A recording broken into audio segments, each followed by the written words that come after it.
Que sait-on de la manière de vivre qui permettait à Socrate de cultiver cette liberté intérieure, cette vie consacrée à l'amour?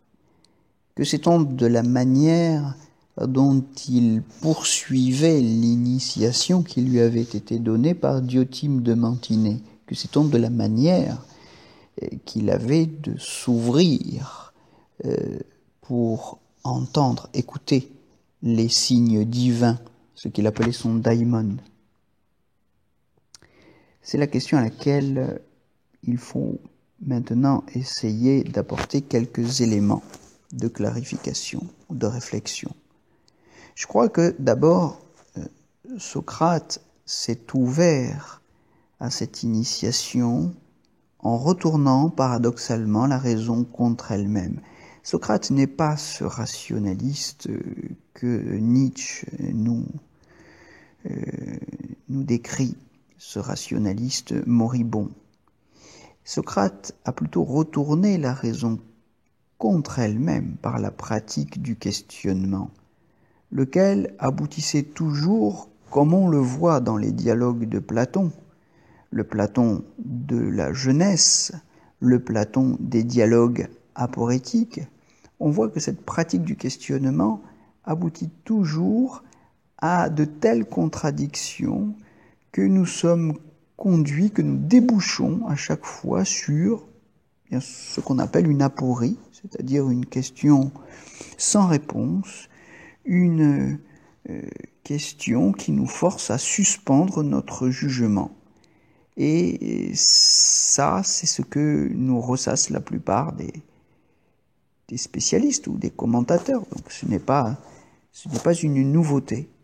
Mais je crois qu'on peut interpréter ces apories comme partie intégrante d'une méthode qui a pour but de nous conduire au-delà de la raison, et non pas comme l'échec d'une méthode rationaliste qui reconnaîtrait simplement ses limites. Donc là, je crois qu'il y a un sujet de discussion.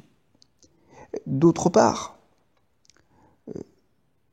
Socrate creusait son désir.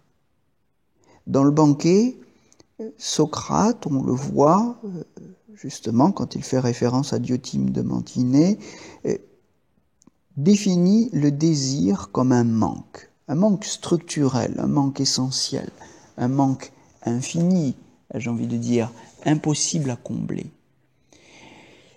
Cette description du désir comme un manque est-elle une platitude psychologique, une évidence universelle sur laquelle il faut vite passer?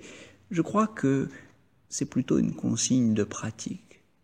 Sous cette apparente banalité, cette définition contient un programme d'entraînement spirituel. Si on s'avise que pour Socrate, ce manque n'a pas à être comblé, mais plutôt à être creusé, à devenir conscient.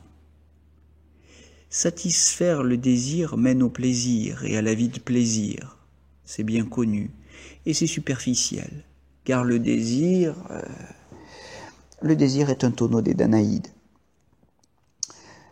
C'est superficiel et c'est aliénant, parce qu'on finit par être esclave de ces désirs-plaisirs. On en veut toujours plus.